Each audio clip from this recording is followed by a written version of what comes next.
Okay.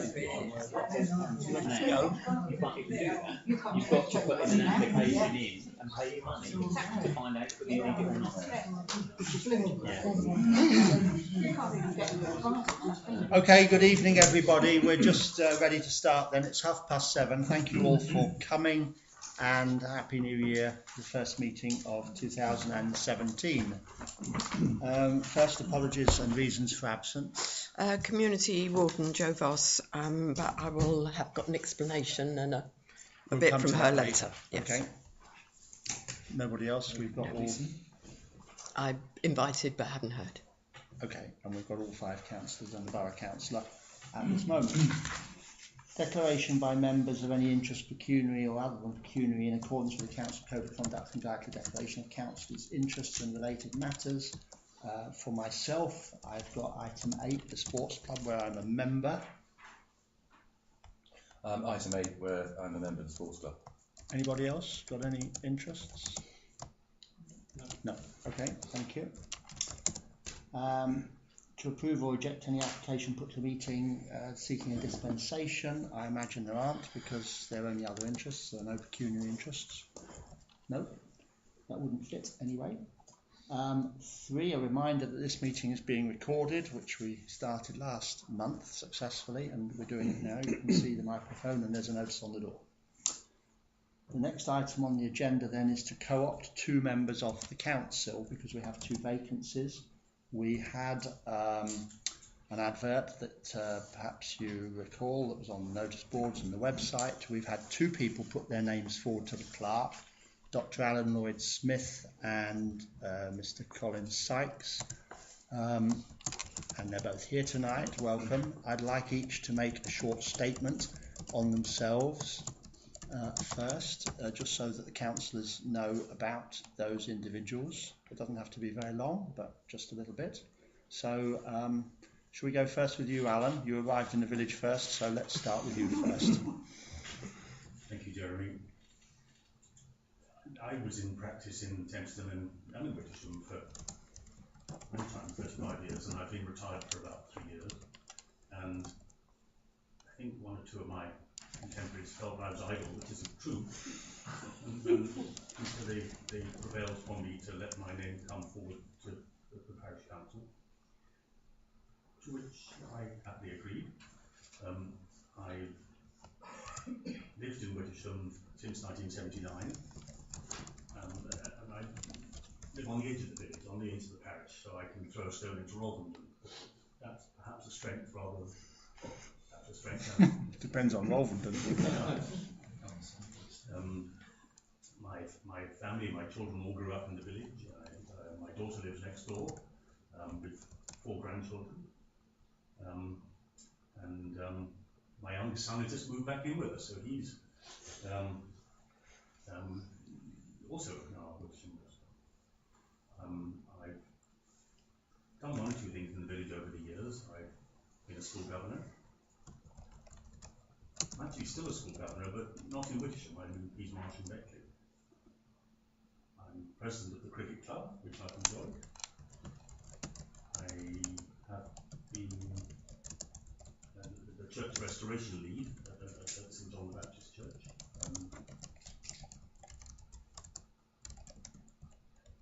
I think there have been times when parish councillors and members of the village have had a bit of a difficult time.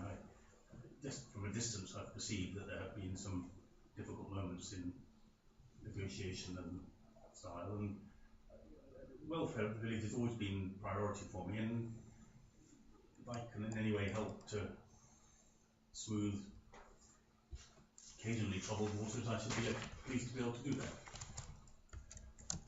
I think that's all that I said enough. All right, thank you very much, Alan. Perhaps for full transparency, it didn't occur to me before, but I should also add that I used to be your patient, and I'm still here.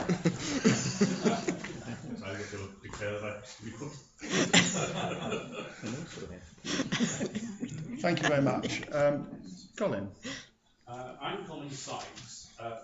I'm a newcomer to the village insofar as I came into Poplar Road 14 months ago. We travelled all of 17 miles from just outside Great Chart, where I played a quite active interest in the village. came to Kent in 1970 on missionary duties from the north of England. I started life in education and worked for the Royal Schools for the Deaf in Manchester. I came to Kent in 1970 and had various management jobs with Kent County, senior management jobs with Kent County Council for 29 years. Until the Department of Health decided that they wished my services in London to do a major reorganisation. So for 4 years I worked for the Department of Health in reorganising, which was then the National Care Standards Commission. Now it's the Care Quality Control. I was and still am a school governor of an international girls boarding school, and for 9 years I was chairman. So I have a lot of experience working in the private, local authority and central government. For 10 years I was one of East Kent's magistrates until the age of 70 came up and I was asked to retire.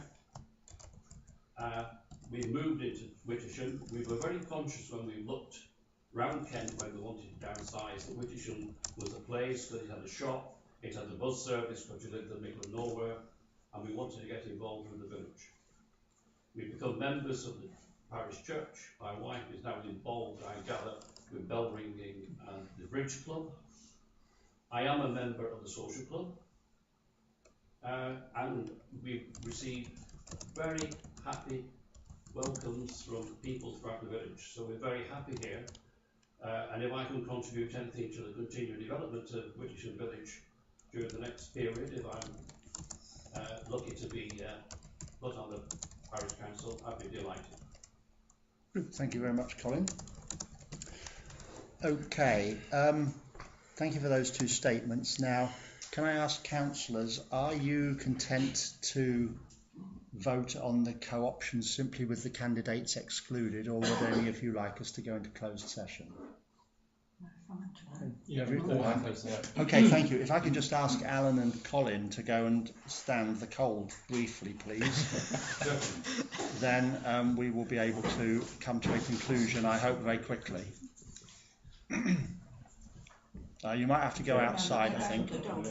You might not be able to get into the other hall, or there'll be the dogs. Thank you. Okay, who would like to start? I think that would be very great assets to the council, to be honest. Good. No, I completely agree. Completely agree with that. Okay, can someone please propose the motion? Yes, thank you, David, to co-opt both of them then. Yes. And you'll second it. Everyone in agreement, so unanimously agreed. Could I ask you, David, just to pop out and step them back? Thank you very much. And then make a little bit of room for them to squeeze in. Do we have any spare papers? What? I take that as an insult, actually. No, I was addressing the chair. Well, if it had been me, probably not. Do you want to come and sit up at the council then, please? Because you've both been co-opted successfully. Welcome to Wittersham Parish Council.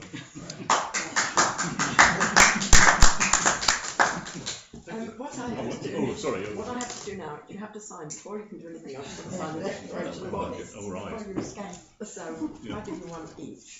I filled in the bits for you. You can do the rest, and then underneath that you've got the pages for the rest. Very good, thank you. I'm afraid it is honoured by tradition that the new members always get the legs of the table. Yeah. I've only just moved up here, so We get the links. you're on the joint. Yes, you get promoted away from the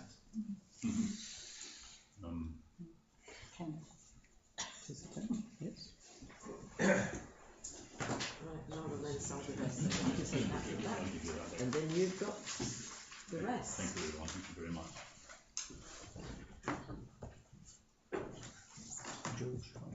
Well, I met you. I briefly did you, and you were actually. I'm one of the British Legion, and I must give you my. You were still sending my old hat. Oh yes, please. And, I deleted my name. I was trying to remain. And these are the pages for the rest of the meeting. Okay. So we Thank know you. what's Yes, going on, hopefully. I've read the minutes. Yes, but that's Yes, yeah, I've done, yeah. okay. I'll tell you at the time what agenda item it's to do with. Sorry, was that anything else?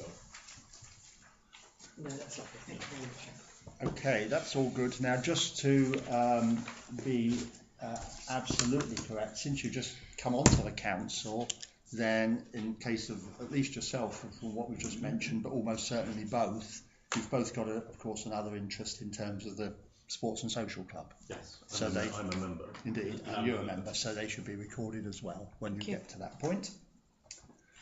We'll just wait for the clerk to catch up, which is good. I'm just signing my bit. Good. Signed before me, so. Okay, so we've got 2 more interests declared. Yes, thank you.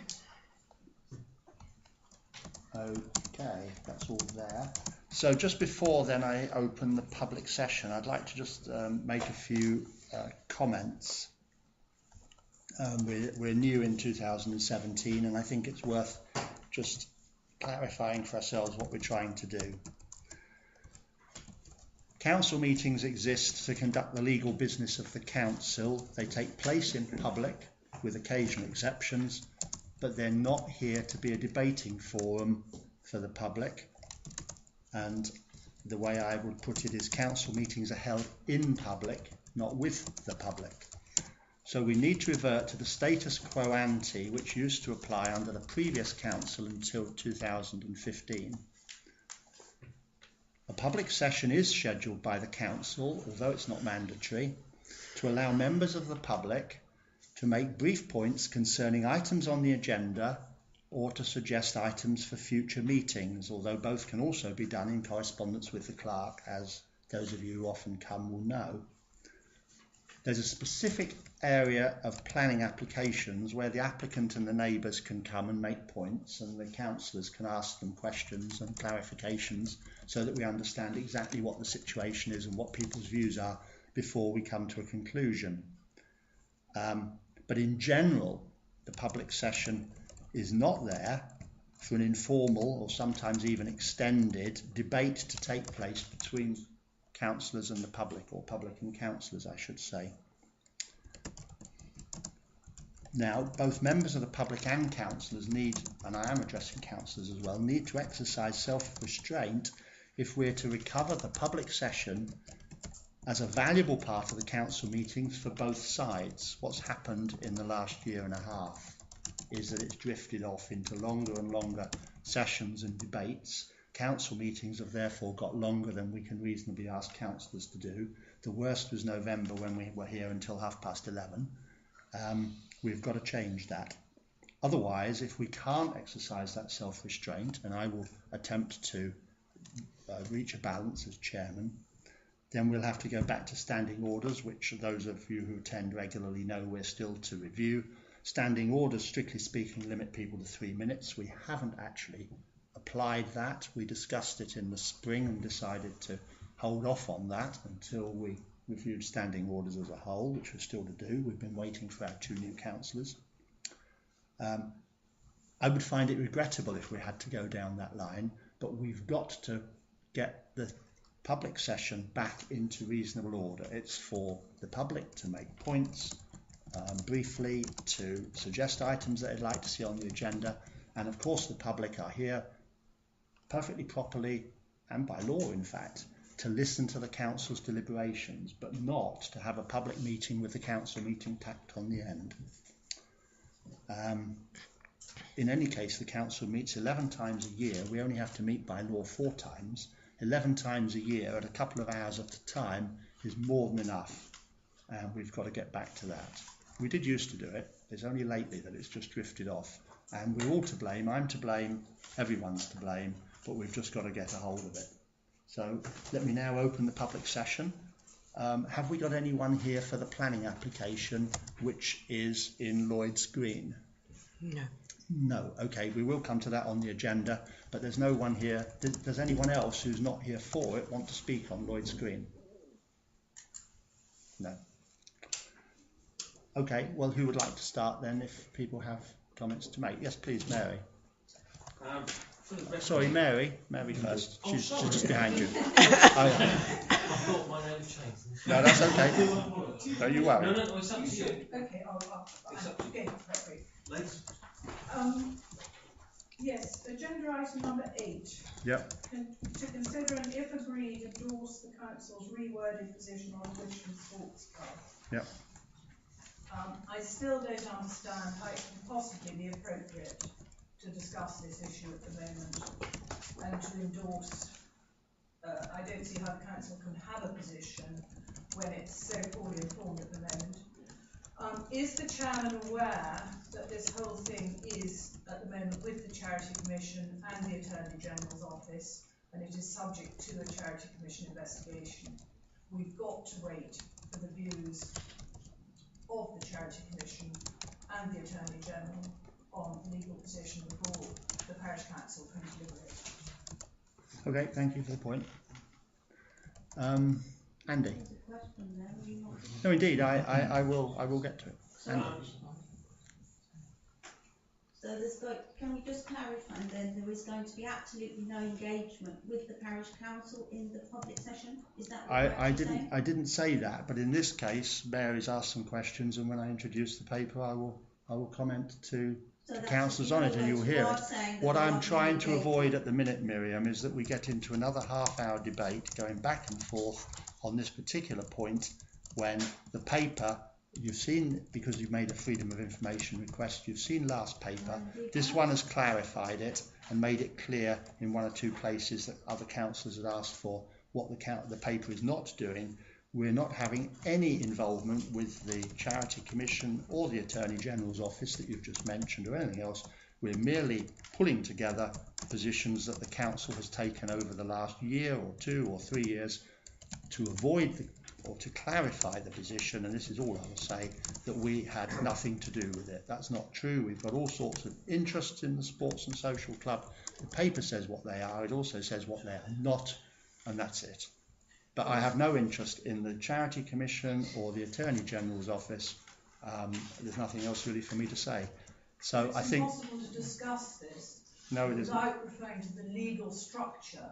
No, I don't think so, Mary, because on the agenda that's not where we're going. We're not talking about the pros and cons of the social club. We're talking about the council position, council policy that has been established over various months and years. So we're not concerned with the law. There are issues here: charity law, landlord and tenant, licensing law. Some time ago, Mary, I don't want to go too far with this because I'm breaking the principle that I just established. But in previous meetings, you and Miriam, the two of you together, drew from the council, councillors, including me, the view that it was nothing to do with the parish council. The problem was, what does it mean? And this paper, which is on the agenda, and it's all that's on the agenda, is simply to clarify what it is, because some things, some it's are to do with the parish council and some are not. But I have not talked about the legal position in that paper. Okay, can we move on, Andy? Yeah. Just for the records, we live on the boundary of the sports club. Mm-hmm. There's about 6 of us that have obviously got together and had a little chat. We actually, in principle, support the sports and social club. However, there are and has been over the past several months before Christmas been a few issues that have concerned us as local residents that live on the boundary. And to be fair, if any member of the committee or the audience here were to live on said boundary, the behaviour that we have witnessed, I think maybe you would have concerns yourself and as the audience that you have in front of you. I seem to have become the spokesman and the main person that's going to stand up and say something. I mean, we moved in the village, very quiet, lovely and jubbly, very nice. But as I say, some of the behaviour that we've been witnessing from the social club hasn't really been indicative to your agenda and what it is that you want to achieve. I'm a little disappointed because when we moved here, obviously the social club was used for Miriam's well organised football events that she does and does extremely well. And obviously the football that they have there on a Saturday and a Sunday, and cricket obviously on a Sunday. It's nice to hear all the stuff going on in the back, very nice. What we don't like is the shouting, the swearing, people urinating outside my house at 11 o'clock at night, people being dragged up into Forge Meads, and just general sort of like, dare I say it, sort of like the kind of atmosphere and the sort of people you would associate that you find in sort of like large towns after a heavy night out on beer. So, I mean, it's something that I feel that should be bringing the village together, not dividing the village. And it is a massive, dividing everybody's opinion on what it should be and what it shouldn't be. Myself, I feel that the Sports and Social Club has a duty of care to the whole village. I can see what you're doing. I think it's a great idea. I think it's brilliant. However, if it impacts on people within the area, which it does, then we need to have it managed. Now, again, this is the first meeting I've been to. This is not the first meeting that all of the local people that are on the boundary of the sports field have had. 3 of them can't make it tonight because they've got other engagements, which is a bit of a shame, but that just shows, well, someone has to come and say something. So it's a very difficult one, and I appreciate the committees or you guys have got a fair task on your hands. I guess things are just going to rumble forward, and Mary's brought up her own things that I didn't know anything about. Miriam's got her own reasons for whatever, but for me and the people that live on the boundary, I just do believe that you guys should have a duty of care. I know what you want to achieve. I think that you should achieve it, but it needs to be policed or needs to be monitored somehow, so we haven't got people leaving there after closing. There might be some lock-ins. There's going to be people that have been, shall we say, shouldn't be driving. I've got a young daughter. There's lots of children, young children around in that area. Wes has got two children. Hannah and Sam, they've got one child. We've got Kelly and everything. I mean, there's lots of children around that area.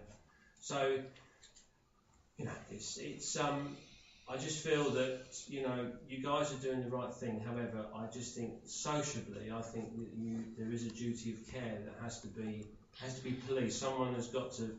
I mean, there was unreported, from what the grapevine is a wonderful thing. There's an unreported claim there was some drugs found at the social club. Now, that is not a family environment, as far as I'm concerned. I wouldn't expect that in my bathroom or wherever. There was drugs. Oh, They did. Well, I can come in with that, and I've got the evidence here Yeah. for the parish So, council. okay, can I just Just one at a time. Hang on. So listen, right? Now, I'm not. It is, unfortunately, that is a problem that is not just village. That's not just in Wittersham. That's in every town, village, city, in the whole of the UK. Now, that is where there needs to be a filter of people that are genuinely wanted to be in a social club, not an unsociable club.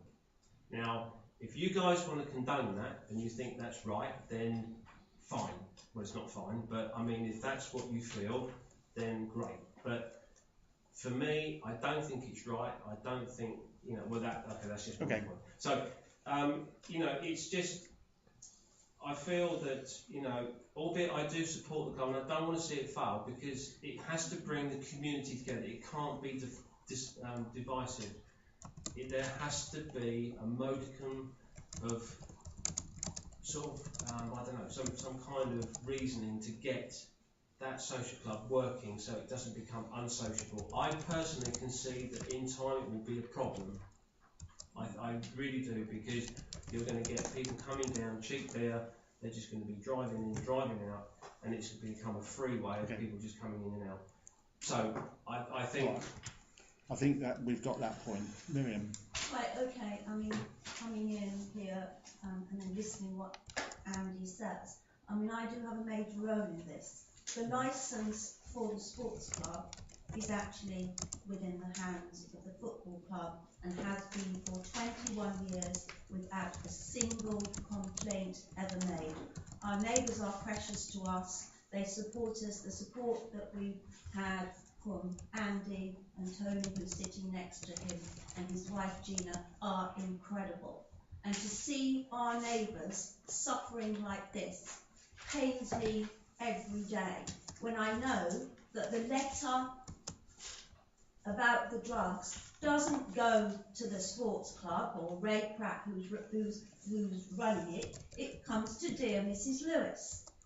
Now, if you think getting a letter through your letterbox telling you that they have found readings of cocaine, showing that there are users at the club of cocaine, warning me of what could happen to me if they come again and they find it, telling me that I have to make regular visits to the ladies and gents to stop this, to put up signs in the club when I know that it's been shared by young children as young as 6 who play football there, that they are sharing their premises with cocaine users, is very disturbing to me. In fact, when Ashford told me they'd done a drugs test, I didn't even think about it. I thought, well, you know, okay, they do drug tests. When this came, I was in absolute shock. I rang them, I said, I think you've got the wrong thing. This must be the wrong report. I couldn't actually believe it. And they said, well, look, so sorry, actually it does. So I think, the parish council need to understand that this idea of this social club might not quite be what they seem. 1, 2, 3, 4 of you have declared yourself as members. A couple of you said you are members of the sports club. I think perhaps only one person is member of the sports club. The social club is entirely separate and has to be entirely separate. Now, the Charity Commission have made their directive that the social club cannot happen there. Okay, we don't want to go. We don't want to go down into. We don't want to go down into that bit because that's not on the agenda. Need to have the full facts. If they, you can say you no, don't you've told me that. There, you've told me that. Parish councils need the full facts before they make a decision. We're not making any decisions except on a paper. What they're making a decision on. Yeah. On things that we've already agreed in the past. It's just drawing. Just a moment. This letter. Yes, would you like a copy? Why didn't you know it existed? Who's it from? It's from Ashford Borough Council's licensing department. They went there with the police. Okay. So it's sent by Ashford Borough Council licensing department to me. They're coming back again. They will do further swabs. They've told me that. So this was reported to the police. The police then involved the Ashford Borough Council. No. Why did the Ashford Borough Council turn up? do tests. They have this machine. Why did they turn up? They do tests at all licensed premises. They just randomly turn up. They do random. Okay, no, with the police. Yeah. Yes. They come with random checks with the police. Yeah. Without the police. Does our PCSO know? I'm sure that the PCSO will be aware of checks. I don't know. I've just information. This was, well, the letter was dated the 9th of December. I got it a little bit after that. It was done on a Tuesday, and the tests were done because it was the exact same night as the break-in. We've also, unless I think parish councils do know about the break-in. No, I just wondered whether or not the PCSO knew. Well, I mean, I guess they will know. I don't know the answer to that question. Okay. All I'm telling you We don't know then. that we hold the licence, We'll come and to that. therefore I think you should be aware of the concerns. Yeah, I understand that. And that parish councils should understand when they're voting on something. I mean, I'm absolutely staggered that this has come back again. Okay. Because it strikes me All right, as I like understand best that. of 3. I understand the point you're making, Miriam. David, you Didn't want to get say round something? the last time, so try again with something else. So can I just ask Miriam what action the sports club committee are taking? Right, okay. I will say, when I first got the letter, I forwarded it, of course, to all the football clubs committee because ultimately we're the ones that are going to get dragged through the courts. But I did send it. Not one of them responded at all. Not a reply from the chairman or anyone. No response whatsoever. So I went down to see Ray Pratt myself, and to be fair, Ray was responsive, though he did say that he's never had an establishment that's passed a drugs test, and tried to tell me that it was pretty complex. When I quizzed Ashford about this, they said, well, you know, it's incorrect of him to be so blasé. That is not the case. There are many clean and good establishments, so don't get the impression that all pubs are bad. He said, you know, we have some very good pubs in our areas. So presumably we could get a record of all the, we could get a record then of all the pubs that have been tested. Sorry? We could get a record of all the pubs that have been tested, all those that have failed in the area. I don't know. He actually responded, he came to me by email because we're actually adjacent to the football club. And what astonished him is the levels were twice what is the norm. Who's the him? He said the level. Who's the him? That's Julian, who's he's the PC, the police officer, I think. No, he's actually licensed. He emailed me and said he was astonished because he found that the levels were twice what they are in any other, you know, beyond the norm. So it's not, you know, it is, I think it's a consideration to say the least, because it's morally repugnant, is it, to have children around cocaine. No, that's why I was asking about the I can totally understand what you're saying. Where was it found? Was it the ladies, the gents? And ladies was the highest reading, surprisingly, and the gents were both high, and obviously lucid. They didn't have enough swabs to test the bar area, so they're coming back and they're going to do the bar area. And they're also, which I mean I find a bit disturbing, because if I was drinking there, I don't think I would be too happy. They can ask for individuals to have their hands swabbed, and if they refuse, then they would be expelled from the club. I think that's a bit of an infringement of somebody's liberty personally, and I don't think that, well, I mean, it's obviously going to end, so I don't think we need to be too concerned, but the football club will be dealing with this. We have no choice. I mean, I've been holding off to give a chance for the Charity Commission to give their direction. Once that direction's given, as a football club, we can't be pulled before the courts. I mean, it's totally irresponsible to expect that I'm going to appear in court standing up, you know, because the establishment is condoning drug usage. Okay. So I think the parish council just needs to be aware. No, we understand everything you said. Probably not, as Mary started with, an appropriate item to have on your agenda at this moment in time. I hear what you say. Mary, you wanted to add something? Yeah, I just wanted to say that this sort of thing just isn't what my grandmother designated the land for. It's for children, for young people, for training, for amateur sport. Yep. This isn't what she wanted. What upsets me is Andy, who's obviously a very decent fellow, had no idea at all that there's a charitable trust. Stuart Hibbert, the chairman, rang me up. He had no idea at all it was a charitable trust. There has been so much misinformation in Outlook on Oxnead. Even my good friend Alan Lloyd-Smith put the field as donated by Victor Mallet. It's rubbish. Now, I tried to correct that. I've written a very short article. I wrote a very short thing for Outlook, and I sent it into Outlook. It's called Grandma's Charitable Trust. I wanted to explain to decent people like Andy. I've talked to people in the village. When people understand it's a charitable trust, they say, well, then they can't do that. They should be kicked out. If you say so. Now, I've got this article here, and I'll be very grateful. I tried to get it published in Outlook, but Outlook said that this was not a forum to publish it.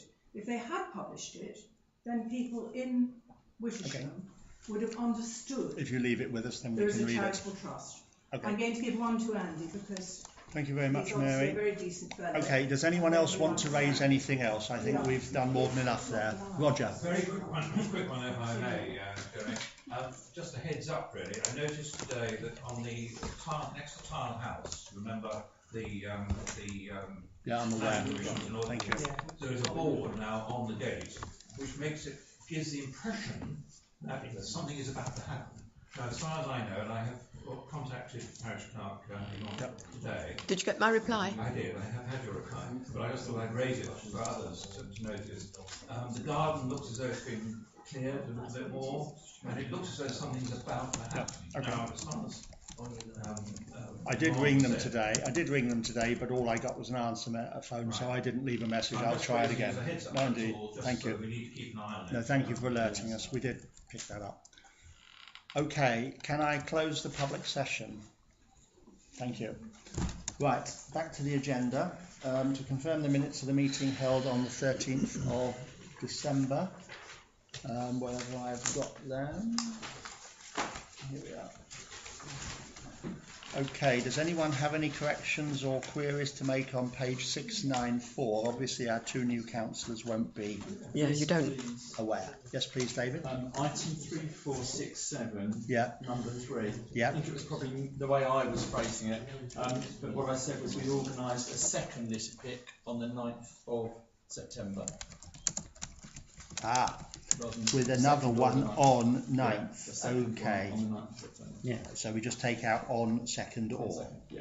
That's good. Okay. All right, yeah, and I definitely put second. Yeah, I thought that's what you were saying at the time, but it was the second was repeated twice. Yes. Right. Can we go on then to page 695? Any queries or corrections or anything there? 696. Okay. And it's obvious enough really, but for the two new councillors, just to understand, the piece at the end which says confidential file, that is a confidential minute of a piece that took place without the public here. They don't have the minutes. They don't. Because obviously there's nothing to that's okay. agree. They won't. Okay, that's all right.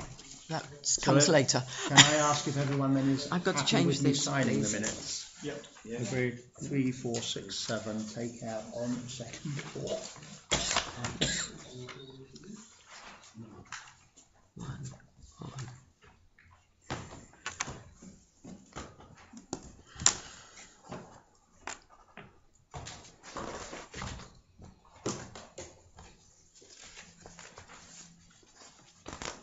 Could you do it up there, please? Because that's not quite.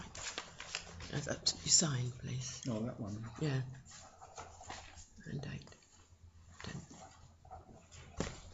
And then, where's the confidential? Oh, second file. Different file. Sure, I understand. Right. We did that last time. Mm-hmm.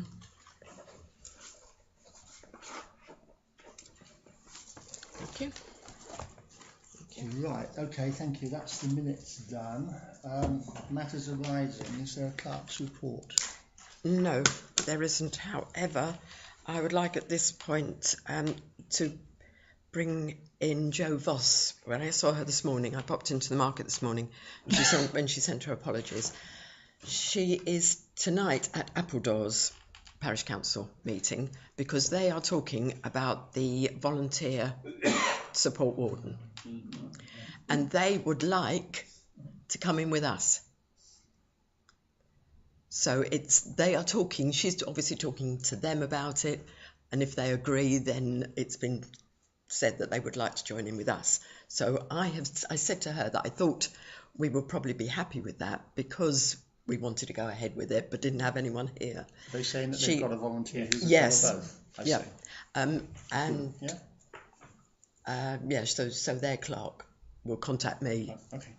And if I can say that, I mean, I said in principle we were keen to do it, and she's warden there, so she will be, the warden there, warden here. Okay, that sounds good. Half the volunteers better than no volunteers. For anyone who's not aware, the Appledore clerk anyway lives in Wittersham, so it's quite a close knit thing. What would be the duties of the warden? I don't know. They do a lot of advising. She's around, she sees children down at the school. She was talking about, like the last meeting, doing a safety talk with them. She does a lot of dementia work because she covers Tenterden as well. She's quite a large area, but it's a lot of advisory work that she does. Yes, Jo. Well, Jo and volunteer will do the same sort of things. Really, it's just an extra. Yes, an extra pair of eyes and ears. I don't know any costs because when we got back to the letter, I looked back to the original stuff. We didn't have any, and the letter I had actually talks that saying that after the last one, when they did a pilot that we tried to get involved in, they've the pilot scheme also helped to identify the real costs involved in running and managing such a scheme. So they're still looking at it, so they haven't got anything definite yet.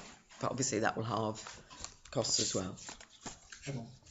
I do just find it, that's great. I do find it a little bit disappointing that a smaller village than ours can find someone to volunteer. So what I would want us to do in sort of 3 months' time is put it back on the agenda and see then if we can then encourage someone within Wittersham also. I think unfortunately, David, the way it worked this time, and I don't know if I reported this at the last meeting, I did write specifically to Mike Hill and say that we were very keen on the scheme, but the way the timing worked made it impossible because we couldn't get it into Outlook once they'd asked us to do it. And the deadline was shortly after Christmas. We were really screwed. And I got a polite reply back from his PA saying, totally understand and thank you for taking the trouble. But otherwise, I'm with you. I'm disappointed we can't do it. I don't know when it will actually happen. So you talk about 3 months after. Yeah.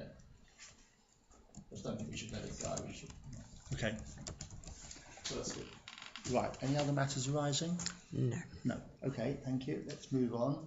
The planning application, which previous councillors have all seen, and all I would say, let me explain as best I can as we go for the benefit of the new councillors, and there will be other items like this as well. We're talking about an application in Lloyd's Green. It is a porch on the front of the house, the size of the front door really, and a window alongside it. It's not very large. In our position as parish council, all we can do is either support the application or object to the application or some version in between. It's not actually our decision. Eventually it goes to Ashford and they can take as much or as little notice of us as they wish. Having said which, unless other councillors disagree with me, I don't think this one is particularly controversial. You're very familiar with Lloyd's Green. I remember you've got quite a big porch. Isn't that an interest? Doesn't have to. He's not very well, I know. After we've decided what we think, he'll go and decide what happens. Okay. Does anyone have any? I was only surprised, I guess, that they had to apply for planning permission for such a small. It's odd, isn't it? I don't know. It's on the front. Oh, right. Okay. So the PGO doesn't work. Okay. No, okay. Thank you for that. Does anyone have it, by the way? Don't know where it is. Oh, it's with George, is it? With David passed it on too. It's always me. Okay, can I ask, is everyone happy with it? I can get it. Yeah, those who know. Supported. Okay. For the two new councillors, although we circulate papers with planning applications, so you can have a hard copy, and the clerk will explain how that works and what you have to do with them if you're last in line. You can also always go and see them on the Ashford website, on the planning portal. And the number that you see here, the 160185, takes you straight to it. Yes. Okay, so everyone is happy to support that. I don't think we need to add anything else beyond the support. We don't need reasons. Okay, next item on the agenda then is to further consider, we talked about this a little bit last month, to further consider and ratify, hopefully to ratify, the budget and precept proposals for next year. Now, you've all got papers, some of you in advance and the two new councillors tonight. If you look at what's called the landscape page first, which kind of gives you the starting point, you'll see what the clerk has done is extended through where our cash is from end of November. This is when it was done. End of November, she's extended the cash through by way of a wet finger forecast to see where we get to by the end of this year, because we're talking about the precept for next year. That's halfway down the page. And we then had to consider the proposed costs of the cemetery extension, and they are quite substantial. We don't know whether some of those will be bigger or smaller. but you can see the amount there. And we set against that the growing amount that's held in the burial account for the 2 new councillors. I think, by the way, 2 new councillors haven't got that they haven't information. got that. Oh, I'm sorry. No, I just gave them the actual budget. Okay. Yes, the new figures. Okay, all right. The key thing about the burial account is that it's apparently good practice that we don't budget for burials because we don't know whether we'll have any, and so that cash just builds up. And what we're saying is that, of course, the time to deploy that cash, it sits in the bank, is against the cost of the cemetery extension. So we eventually come out with what we think would be a balance for March, allowing for that cemetery and all the rest of it. That's a context which you haven't got. And then we move on to the, what do we call this one? Not landscape. Portrait. The portrait one, which has got versions of our draft budget on it. You can see in the first column the 2016-17 income, expenditure, other expenses, contingencies. We always make the budget balance, but actually, of course, if we underspend anywhere, then we have cash left over. For next year, 17-18, we've got 3 columns that the clerk has provided, a 2% increase, which is the sort of government wet finger, and what councillors asked for last time when we first considered it was to have the figures for a 6 or an 8% increase. Now, because we've got the cemetery cost coming up. Now, to put this in context, I've done a bit of work today, some calculations, just so you know, on the band D figure, you know, the sort of nominal figure, although in fact in Wittersham a lot of houses are band C, but actually that with band D is the one that everyone uses as the marker. Presently the band D is £42.37 a year. 2% takes it up by 85 pence a year. If it was 6%, it would go up £2.54 a year. If it was 8%, it would go up £3.39 a year. If you set that against Ashford and Kent, a band D with just the 2% from Ashford would go up £3 against our 85 pence or 2.54 or 3.39. Kent, if it went up 2%, ignoring this extra for social services that the government have given them, would go up by £22. So we shouldn't be profligate, we shouldn't be looking for money we don't have a need for, but on the other hand, any of those figures are really in the trivia level, even for people who are hard up. Even someone who's hard up, £3 a year is not going to actually show, or 33 pence per monthly payment.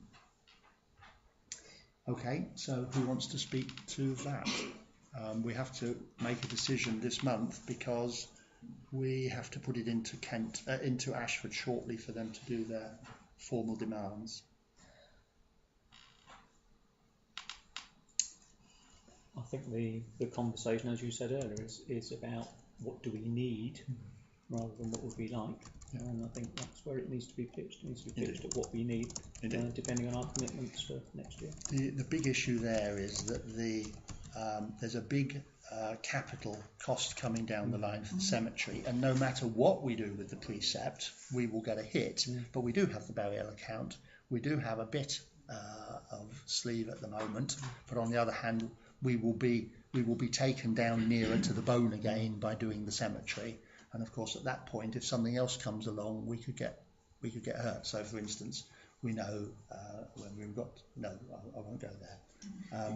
It depends what comes along, and the benefit for the parish council in recent years, because when I joined we were much tighter, is that the caretaker project, of course, gives us extra risks of things happening. We have now got enough money to cope with things that come along, but we will not have much after the cemetery extension. So your point is right, George, but the trouble is we're matching a big single lump against a precept that will apply each year. And of course, as soon as you've increased your precept, you get that each year. You don't normally go backwards. On the other hand, the government threaten us with capping every year at 2%. and this year they sucked their teeth yet again and decided not to. If we're capped, we have to have a referendum to increase it by more than 2%, and as all the local councils across the country have pointed out, we'd then have to increase it by about 20% to pay for the referendum. But they haven't quite got their minds around that yet. One thing I should say, by the way, on this, just to make sure that the new people understand this, there's a thing there called chairman's allowance, 200, and it's budgeted here if we go with that at 250. That is not an allowance to me, it's just an accounting device whereby things like buying the wreath for the war memorial comes out the chairman's allowance, and giving everyone a glass of wine at the Christmas occasion comes out of the chairman's allowance. I don't actually get any of it. Well, except the mince pie and the glass of wine, obviously. Participated. And the opportunity to lay the wreath. Okay. Are there any disadvantages to an underspend? In some organisations, you underspend, No. it's all clawed back. No, that doesn't happen. We keep it. It's in our bank. No, I don't think we've got much choice. I hate to say it, and I think we've got to go for the 8% increase because purely of the work that we need to do. Okay. I would also, I'd agree with Russell on that. I think that given that this year there's not a mandatory cap, but it could happen in the future, but this is our chance to get it to that. Well, it means that we would get an extra. We might get capped next year. So we'd get an extra 1,780 in the year. 8% gives us, I mean, these are small numbers. We get an extra 1,780. So, over the next 5 years, that gives us 8,000, but we are thinking of spending 30,000 on the cemetery if it goes that way. You see, if we do that, then we just bring the contingencies figure back to almost what it was, because that's where we dropped when we budgeted for all the other figures. We dropped our contingencies to equal, but we can now put it back to nearer to what it was. It also allows us, for example, if in 3 months' time we come back and we do get volunteer on the voluntary warden piece, we can afford it. There's going to be a cost to that, sure. And that's not in here. But it's in the contingencies, yes, right? But you need to invest that. Okay, that's good. Can I have because we've got to do this formally by law, can I have a proposal for the 8% if people are comfortable with that? Or does anyone want to speak against that? You were more worried last time, David. I think it's really difficult for us to sit here and say what someone who's relatively poor can or cannot afford. But I think on the basis of the likely costs that we've got to incur, I think I said last time, I want us to make it really clear to people in the village why it is we're having to go for. I can't see we can move away from 8% increase, but I think if we can make that really clear as to why we've got this one-off expense. Welcome. Never mind. It's good to see you. Come in.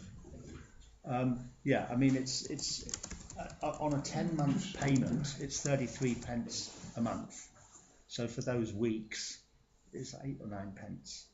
Yeah, I get it's in terms of pennies, it's relatively small, but 8%. 8% sounds worse. It sounds worse, yeah. And You're it's right. not the only increase people will see coming on their Christmas charge. There'll be other increases as well. Yes. What we have done in the past, or my predecessor's done in the past, is written a small piece for Outlook explaining this, and if the council wants, we can do that again. And if you're talking the pence figure, it sounds better than saying 8%. People understand it, I think, more. The form that they get from Ashford will actually say on it, if we do that, it'll say band whatever it is, so much, and it'll then say in the second column 8%. And as you're right, I mean 8% sounds a lot, but at the same time it's against the figure of £30 or £40 a year, while further down they will see if they're a band D, Kent is 1133. And that will be going up more than 2 this time because they've been given the flexibility on the social costs. So can I have a proposal for 8% if people are happy with that? Sue will propose. Someone to second? Who's seconding 8? Paul will second 8%. Are we all 100% unanimous? Thank you very much. as I say, that has to be done formally. Thank you. Right, that's our precept done for another year, thank you. Do you want to take Dan in now, adjourn and Yes, take I think so, because Dan will have other things to do. Welcome, Dan. For anyone who hasn't seen him before, this is Dan Smith, yeah? Yes, yeah. Who's our PCSO for about the last 3 months. Yeah, that's right. And you've attended once before already, and you've been to the market, so I think you've now attended as often as your three predecessors, That's probably. So what can you tell us? Sorry, I'm a little bit late. I've just come from the Apple meeting, so I overran slightly. I haven't got a great deal to report back this month. I've seen a few people at the farmers markets and things where I was like to sort of engage with my community really. There have been a few shed breaks in continuing from the last meeting, which I mentioned, mainly in this sort of rural area of here in Rolvenden. Just advise, obviously, any sort of neighbours, you know, who are elderly or might have a bit of a vulnerable shed or outbuilding, just if you can just advise them just to really secure it as well as they can, with any sort of padlocks, lightings, because it is a time of year between now and sort of March where shed breaks and garage breaks are at their highest. And there is a rural operation on at the moment where there is extra patrolling of these areas for the police to try and combat it. So it isn't being ignored, it is being targeted, and hopefully I'll be able to feed back any sort of good results we get of anyone who's been caught or prosecuted for it, and which is always good to be fed that sort of thing, especially in the local residents thing, so the police are active and we do catch these people. And from the last meeting as well, I mentioned about the speeding in the area. I've been out doing a few speed checks. I've predominantly done the far end of Wittersham, coming from near end, because I found the speed indication device this end to be particularly good. When you say the far end, do you mean the Rye end or the Tenton sorry, end? rather than Tenton's coming in there. The Tenton end, right, So yeah. I don't know never the road that well yet.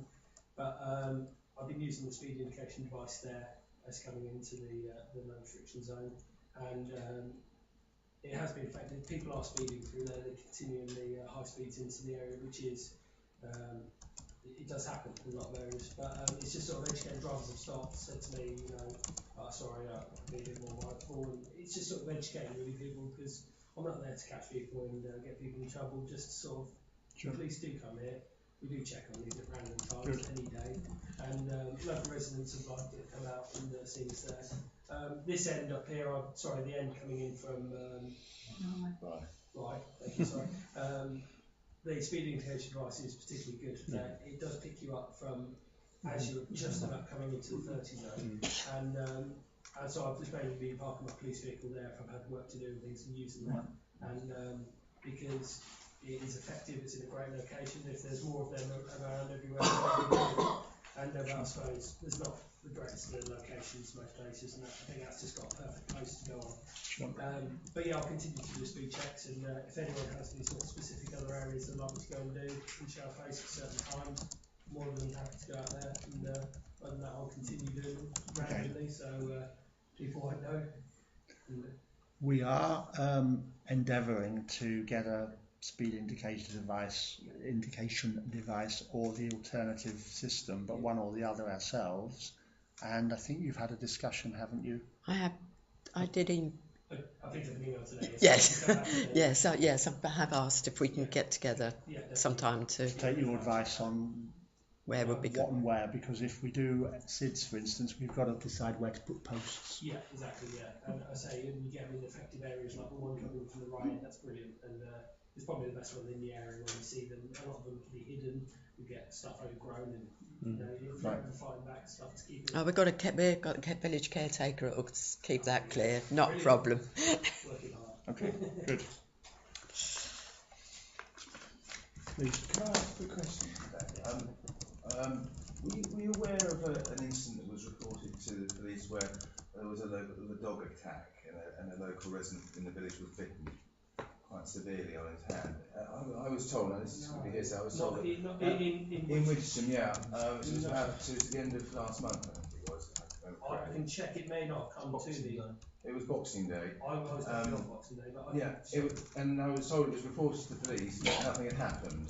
Well, I'm convinced that I said to them, was it reported to you? And they said no, it wasn't. It was reported just generally through. But I wondered if those sort of reports get through to you, because this particular dog, I understand, has been involved before, and it was quite a nasty incident. And the worry is, as is in the public place, if it had been, this was a grown adult, big guy, who got severely bitten on his hand. If it had been a small child, it might have been very serious or even fatal. And the process seems to be, and it's reported, but my concern is it doesn't necessarily get most to you as a man on the ground. Oh no, I mean, there's on our system, once a patrol, well, I'll be a local patrol, but if there's a response officer, which is anyone who responds to any sort of calls, if I think it was phoned in. Yeah, so that will go to a response officer, and if they feel it's acceptable for me to know, or necessary for me to know, basically it will get tagged to me and get sent to me. That hasn't been sent to me, but I can have a look why. But basically, when I look on my computer every day, it lists everything that's happened in my areas, and I do look anyway. I don't know why I look it up. I had quite a few days off after Christmas stuff, but I'll have a good look, see what's happened. But there would have been action. I mean, dog on dog can be very difficult, but dog on person is investigated because of the assault which we dealt with, and so I'll check and see why. I think it was a mixture. I think it started as dog on dog, if you like, but then the person intervened, then somebody else had to intervene, and then pull this dog apart. Like a lot of them do, a lot of them start from and that's when the attack took place. We also work quite well with the Ashborough Council dog wardens and things like that as well, so we sort of share our information through there. But yeah, I can definitely check and see what happens. Okay. Thank you. Anyone else? David? So the other thing, Dan, that we've heard here tonight is some behaviour at the sports club. Okay. So there's sort of social aspect of it. And I'm just wondering, probably not for in the meeting, but it'd be really good if Andy here is sort of representing some of the local I've got them telling the you just talk to you about some issues. Yeah, definitely. Yeah, I mean, more than happy to send my email address. You've been in my house, haven't you? Yes. Yeah.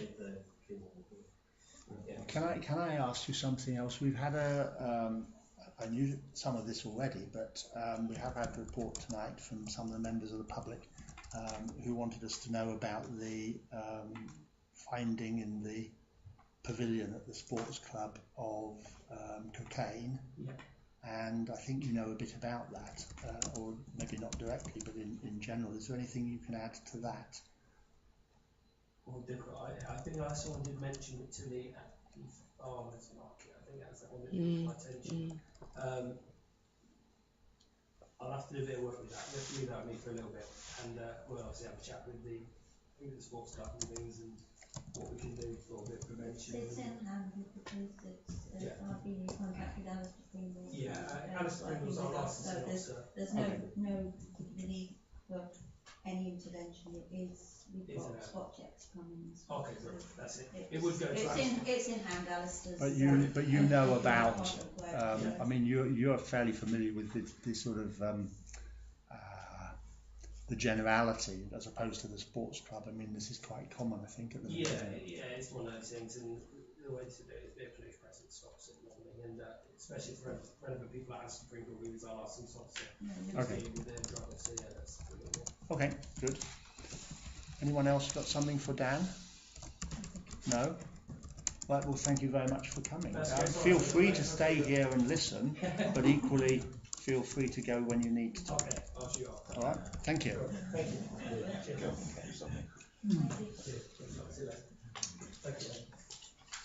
Right, the next item is the revised paper on the sports club. This was redrafted after the discussion last time, when the paper was turned down, and it was voted on at the time and was turned down 3-2. In particular, David explained that he felt that I framed the paper better in what I said at the meeting than in what I had written in the paper. And so I've reframed it in that way. Let's be clear about what this paper is trying to do and what it is not trying to do, and how it fits with the strong representations that we had from people in the public session earlier. Because I think we're at we're on different agendas. It is right to say, and I think Andy put the case very well, that there is a desire in the council, subject to voting later, to see the sports club succeed. It has over the years, although it's been short of money, and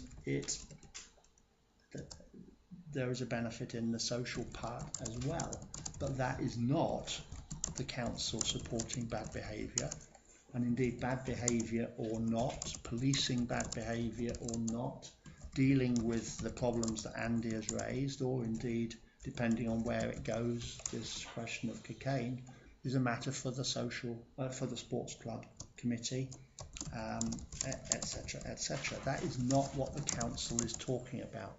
The council in this paper is simply saying that as a matter of, let's call it policy with a small p,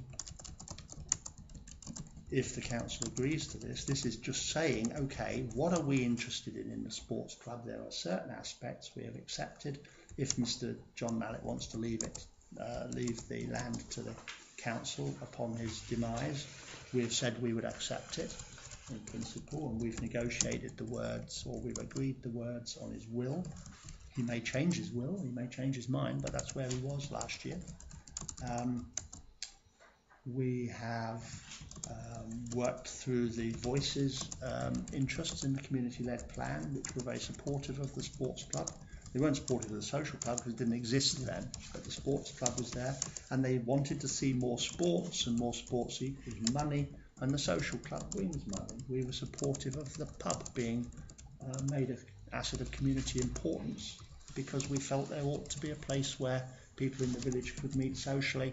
That's not possible now with the way the pub has developed, but of course the social club in a club setting has developed into that instead. That is what this paper is saying. That is as far as it goes. It is not saying we want to manage. Sorry, let me just say, we're not saying we want to manage the sports club. We're not saying we want to police the sports club. Any considerations between the sports club and the charity commission or the licensing committee of Ashford or anything else, none of that's anything to do with us. This was just to say, after the discussions we had a few meetings ago in the public session, that it is not to say that nothing in the sports club is to do with us. Some limited things are. We have certain limited policy objectives that we believe the sports club and the social club, if it continues, are able to serve. But it's how they serve it's up to them, and how they manage to keep bad behaviour out is up to them. We're not policing it. George? No, it's only just, I mean, I've got some general comments later, but just in terms of what you were just saying, it's about there ought to be somewhere in Wittersham where people can meet socially. There are lots of places in Wittersham where people can meet socially. It was just a phrase here, a social drinking establishment, which you didn't read out that time. Which I think is the difference between somewhere people can drink as opposed to... I meant specifically in that sense. Yes. I just wanted to... Yeah, I mean they can meet here to play table tennis, obviously. Lots of different places, but or at the church. But the drinking part, which used to be in the Swan, and if we go back a bit before my time in the Ewan Lamb as well, of course the only place that's doing that now is a social club. Does anyone else have any comments to make? All I'm trying to do here is to clarify for everyone's benefit exactly what the council's position is, but equally, and I've made it clearer this time after the rejoinder last time from David, what it is not. Can I please make general comments specifically? General or specific? Yeah. I mean, my worry still with this paper is why are we doing it? And bearing in mind some of the comments that have been made earlier about the particular timing of something like this, I think the thing that worries me is how will we ensure that this paper isn't seen as a paper that supports the social club, not supporting a social club in principle, a social club, which is, I think, what the Voices may have talked about if they did mention social club. I was on that group, I don't remember that happening. Didn't mention social. But we're talking about supporting the concept of a social club rather than the social club. And I think that's the difficult thing. It could be seen as endorsing a lot of things that, some of which we don't even know about, I guess. There are some particulars because the relationship that's been established between the parish council and John Mallet over the potential bequest, that is very specific. It's not about we'd like to have a sports club somewhere, it's about this sports club. And the social club part of it, you're right that somewhere else would do, but there's only one. Yeah. It is quite right to say that it's the sort of policy objectives that this is about, not saying, we'll go to hell and back to support this particular club and this particular set of behaviours. And if the behaviours are wrong, I would be as unhappy about it as anybody. I'm hoping, and my personal view is wanting them to get through this difficult area, and there seem to be being assailed from all sides. Whether they'll manage it or not, I don't know. And it's not ultimately for me whether they will manage it or not. Why is it now, George? You raised a good question, because 3 months ago, in the public session, Sue first, and I backed it as well when we were asked in the public session by Miriam about the fact that it was reported, she said, that we were fully in support of the social club, and we couldn't be because we'd never resolved on it. And we said, you're right, it's not, the words used were nothing to do with the parish council. And after that, I went home and I thought, well, to say it's nothing to do with the parish council depends on what the it is. It is some things to do with the parish council, but it is not everything to do with the parish council, and it's not nothing to do with the parish council.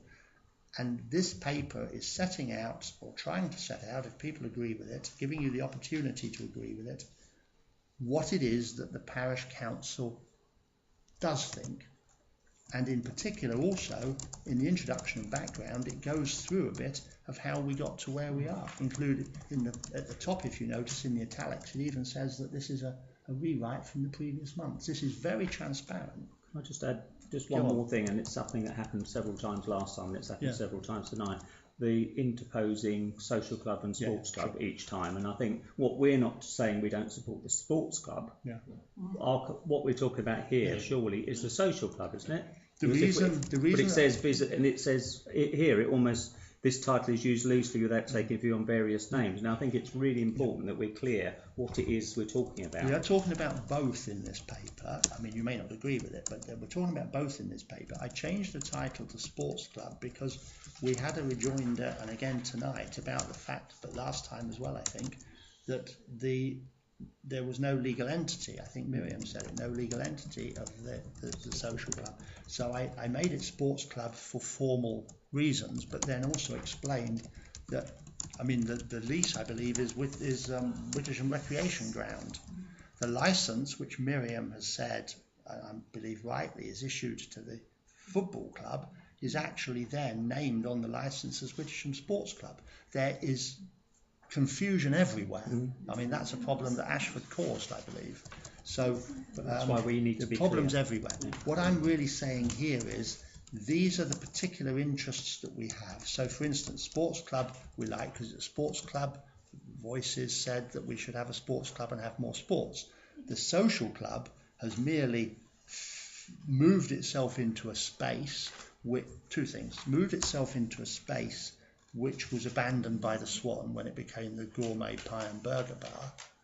But also, and I've not put it in this paper because I don't think it's a matter for us, but I'm very conscious of it, the social club has an importance to the sports club, if you play with the names, because it is cash positive. And the sports club underlying is not. But it may be raising money, but if the detriment is all the other things we've heard about, including safeguarding of children. No, I'm not suggesting they should be running a brothel or something to keep the sports club going. No, of course not.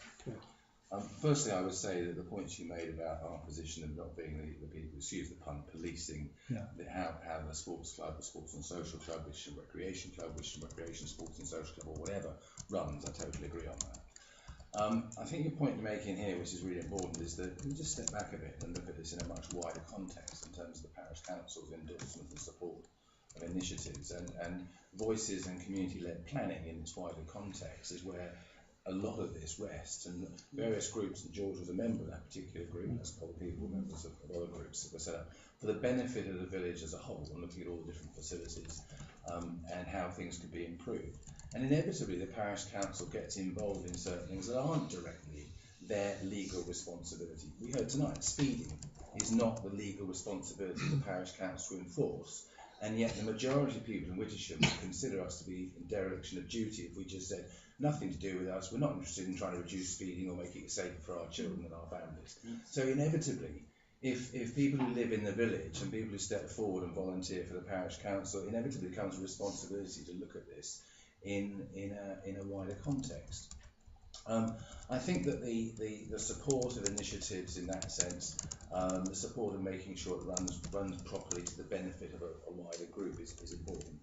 I'm personally horrified to hear of bad behaviour and local people having their lives ruined and people urinating against your wards. I completely agree with you on that. Exactly. You know, that's absolutely important. And I think the phrase was used, the parish council condoning drug use. Well, we don't. Okay, I think we need to be very clear. We're not condoning any of this. You can support the principles of providing a facility for people in the village. You don't necessarily automatically condone drug use, public urination, defecation or whatever. It's really important. We're not condoning football fouls. Well, no. And that's really important that we get some clarity. But, you know, there's over 100 members of that, almost 200 individuals if you count all the houses together of the club, whatever it's called now. And I think people do look to us to get responsible. It is a members club. It is not open to the public. So if there are people coming from different villages just pitching up as they would do to a pub, coming in there, getting tanked up and, you know, breaking the place up, etc. afterwards, well, that's something that, you know, the law needs to be involved, because as a private members club with issued membership cards and paid subscriptions, by paying that subscription, getting a membership card, you sign up to a code of conduct. And if you break that code of conduct, sanctions exist that you get expelled. So there is a structure in there. But I do think that all of this, we're not condoning any of this, and if any of this does happen, then as a parish council evening, we need to be able to step up to the plate and say we support local residents on that. The whole issue of whether it's legal or not, whether it survives or not, whether the charity commission say close it down, whether there was no facility there, whether half it's locked up and the keys thrown away. On the other side of the coin, whether or not enough money is raised so that the changing facilities are improved, so that places are painted, so continuous improvement. But that's outside of our control. Exactly. But I think we're all kidding ourselves in the room if the parish council can just sit there and not have a view.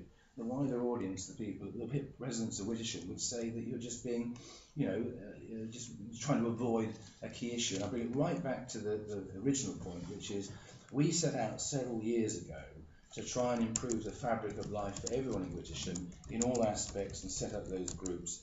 And social activity, providing facilities for families and individuals, encouraging sport beyond, with respect to football and beyond cricket, all sorts of other sports. There's a very successful bridge club. I know it's not classified as a sport, but you know, it was ruled a year ago. It was, yeah. But actually, yesterday, parkour was, on the news this morning. Parkour was introduced officially as a sport in the UK. I come up with one. I'm not really up to physically participating in that. Really. Yeah. The fact is that there are lots of. The bridge club is a good example. They've raised money already to buy a couple of aspects for that. So I think at the end of the day, it's legitimate that the parish council can discuss it and have a view for the benefit of the village. But I do agree with you. This paper I don't see is agreeing carte blanche with everything it does, or is it trying to preempt legal decisions from, I don't know, the Attorney General, the Charity Commission, or wherever? Sure. Thank you. Thank you. I think we've made it much clearer this time.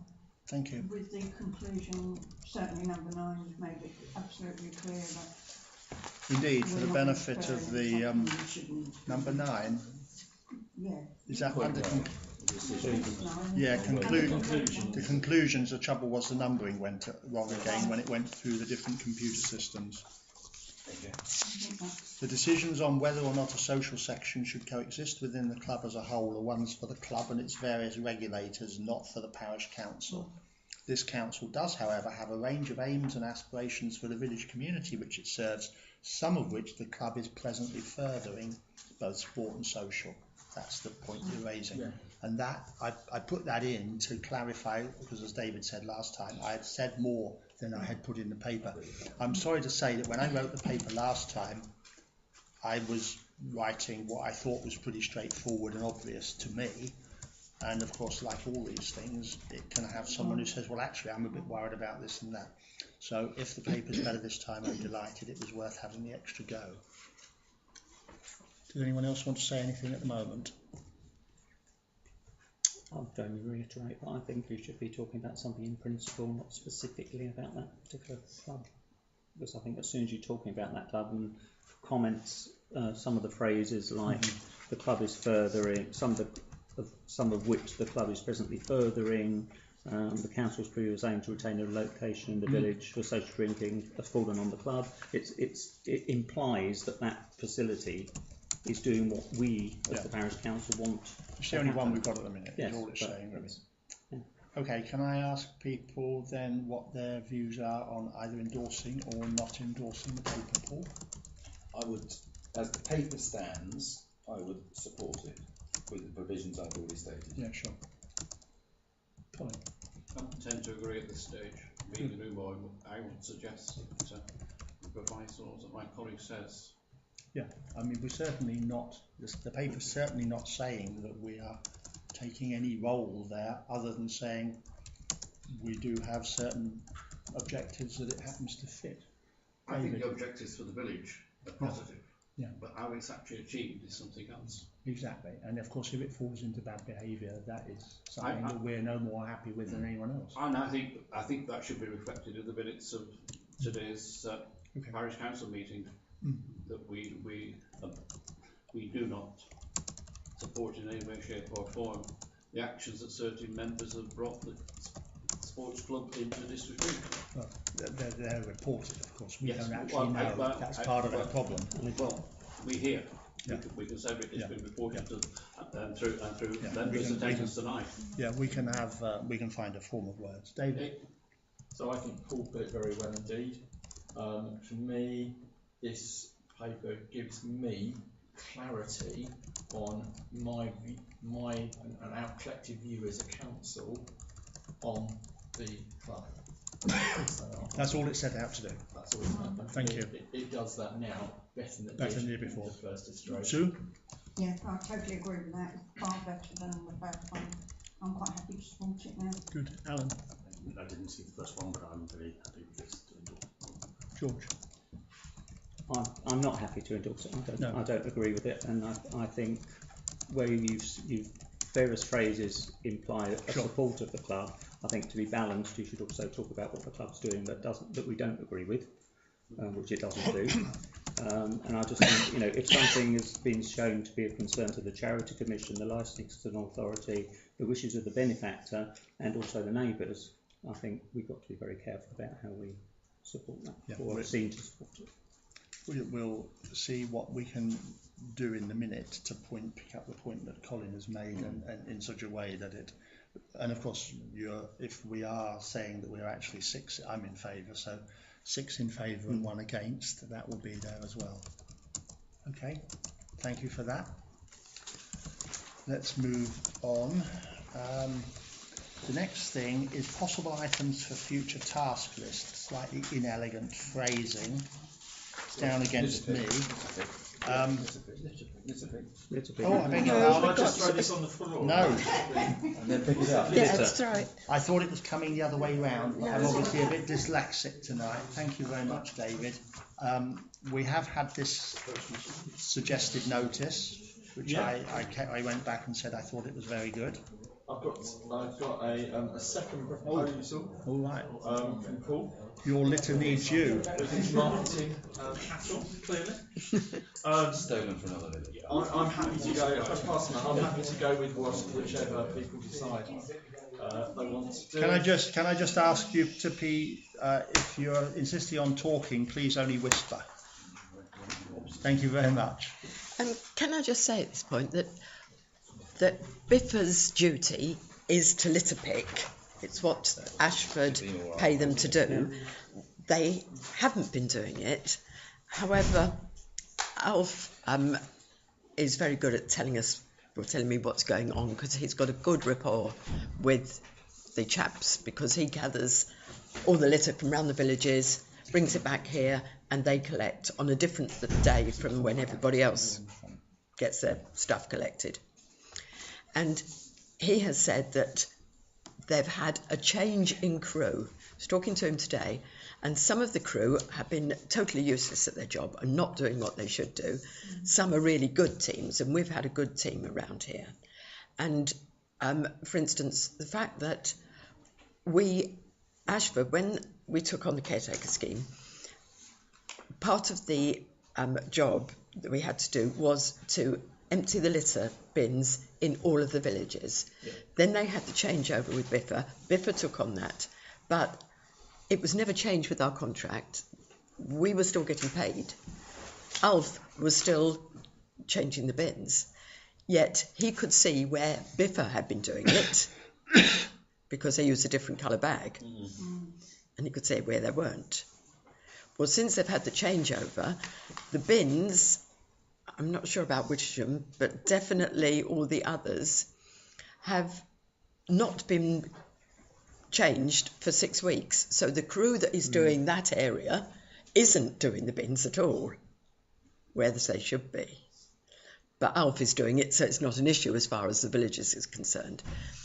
However, part of their job was litter picking. When Alf was later than usual with getting the bags, and the chaps were waiting for him, when he got there, they were there, out with their pickers, picking up litter. So this is the team that we've got a different team here. That's not the same there. But once again, because Alf's always done it, but that's litter picking. Alf doesn't do that, he just empties the bins. But just to tell you that, it may improve.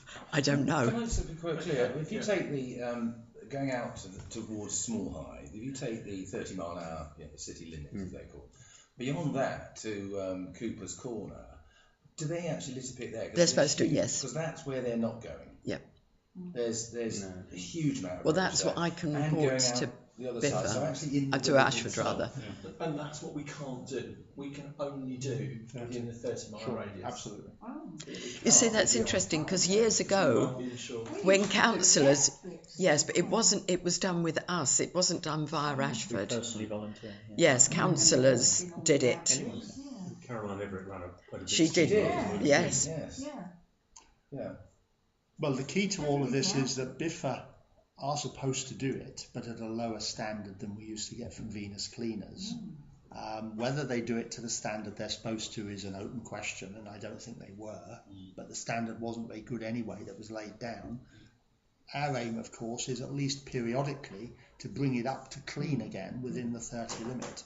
I mean, all litter picking works on the basis of going sawtooth, clean, getting dirtier, clean, getting dirtier.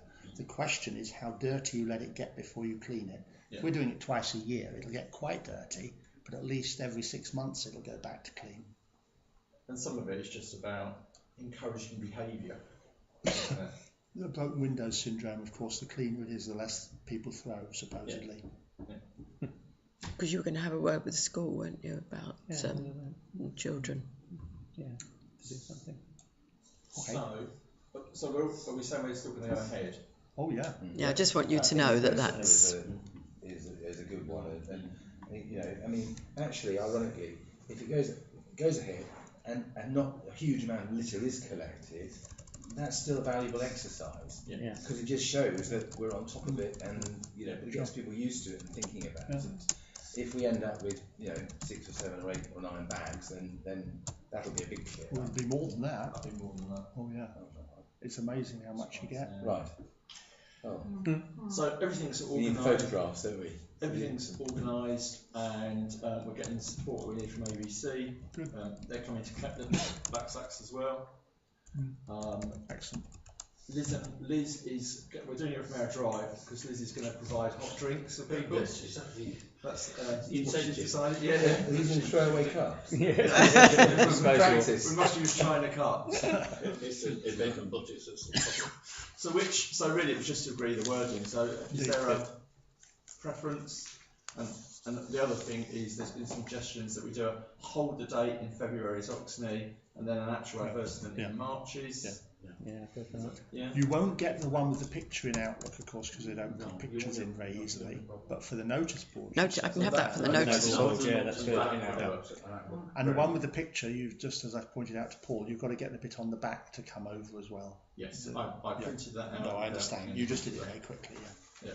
Brilliant. That's very good. Thank you very much And for either Sue moving or that. myself can take a copy to the school for including in Brilliant. their Yes. weekly newsletter as well. Put it on Good. myself, couldn't I? Good. I'm allowed now to go to the next item, possible items for future. Thank you very much, David. Possible items for future task list. Now, to save you scribbling all of this down, I can send this out to you on an email later.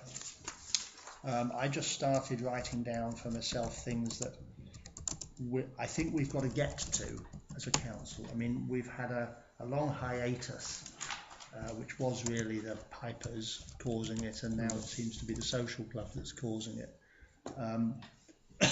But there are things and also the resignations earlier, we need to get on to, and these are in no particular order.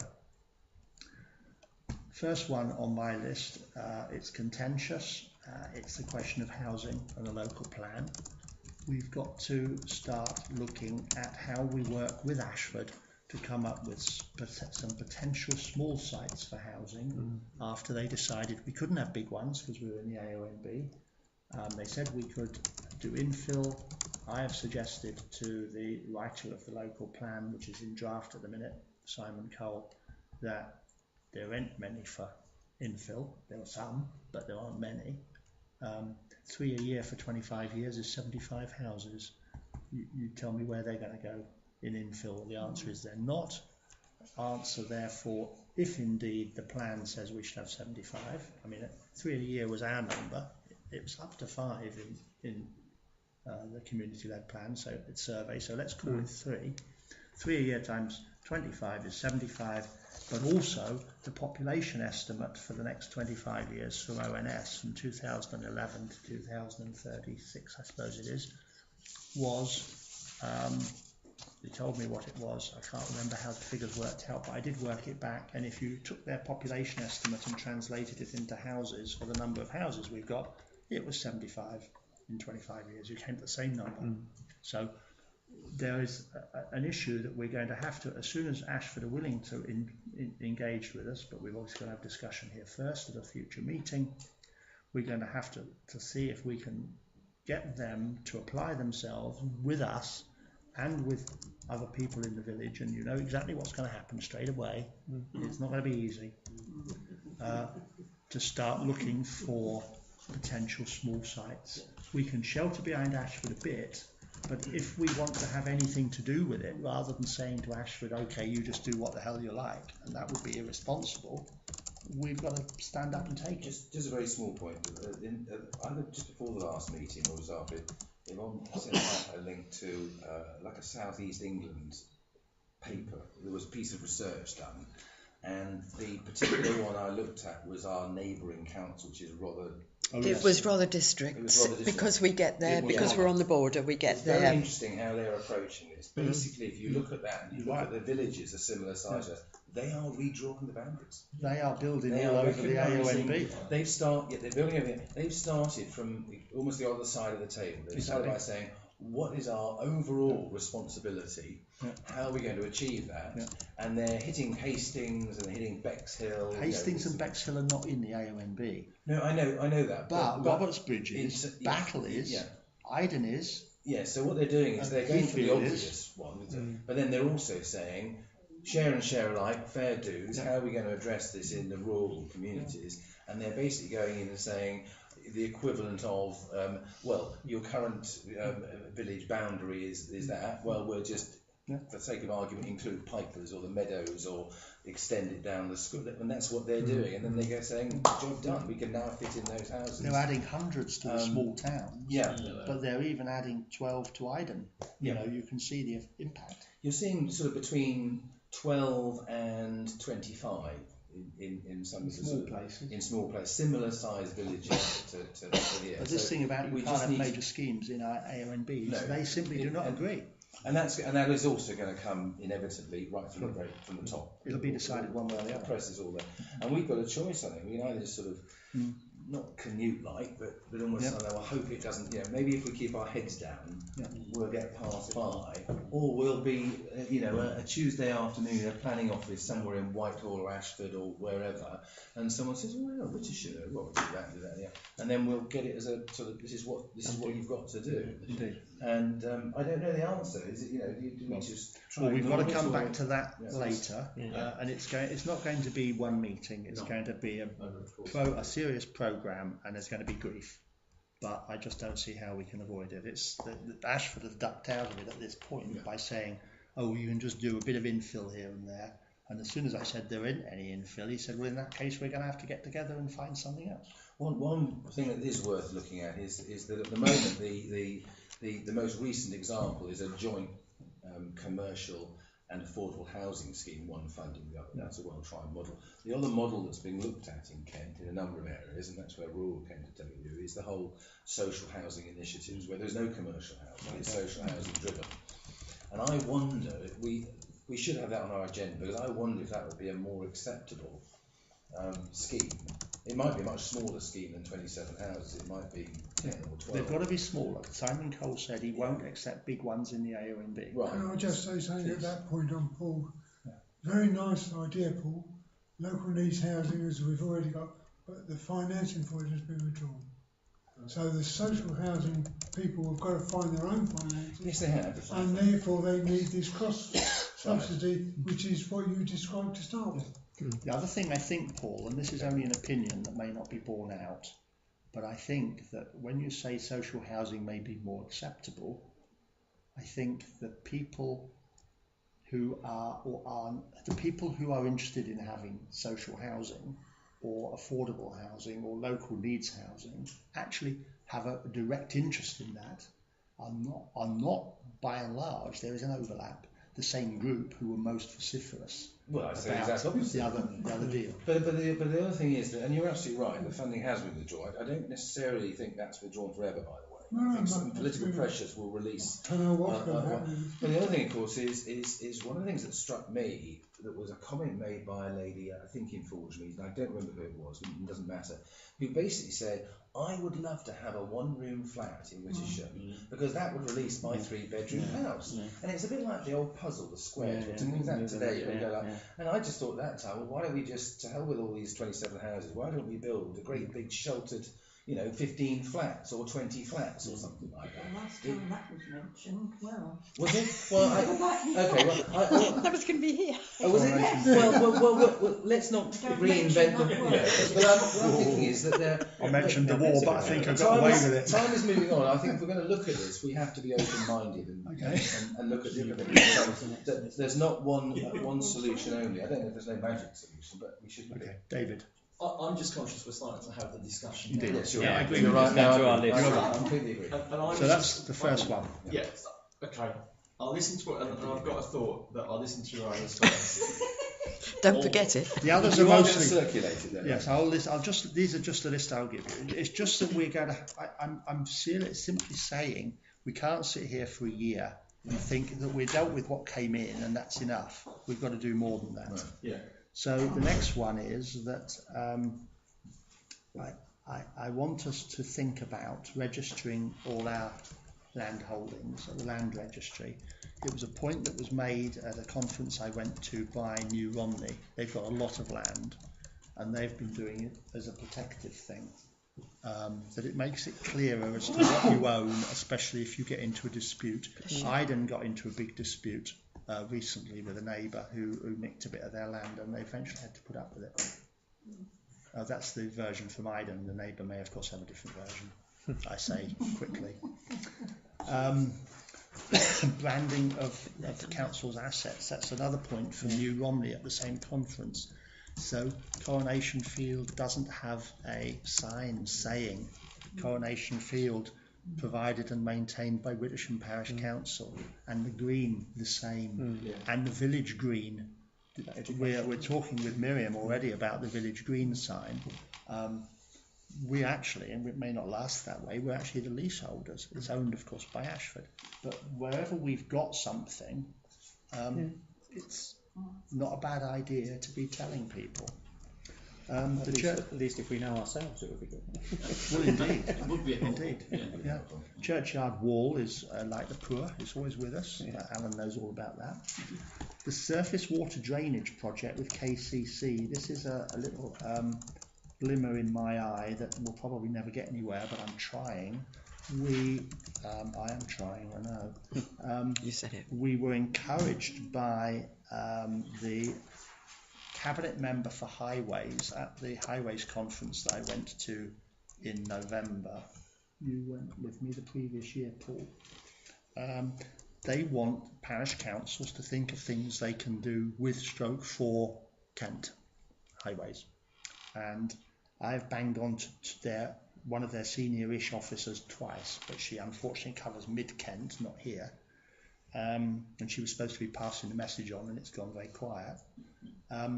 I want to see if I can persuade KCC to do a joint project with us, just for a day to start with, to get a tanker in and go round the drains and clear them and see how many we get done. The drains in the 30 limit, the ones that are full of leaves up to here, that are doing no good, and just say, okay, I think I did talk to the supplier, I think it's about £900 for a vehicle and a crew for the day. Okay, Kent, how much are you going to put in? How much will we put in? We've got a caretaker to help. They help pay for that.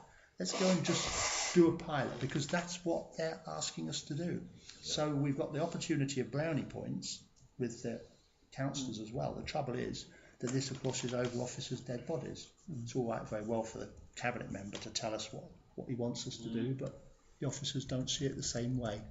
So I'm still pressing on that, but that's another thing. SIDS, the speed thing, or similar, we want to be pushing that forward. A little administrative thing I've spoken to Yvonne about. We've got a load of new policies and things lately, plus the old ones like Code of Conduct and stuff.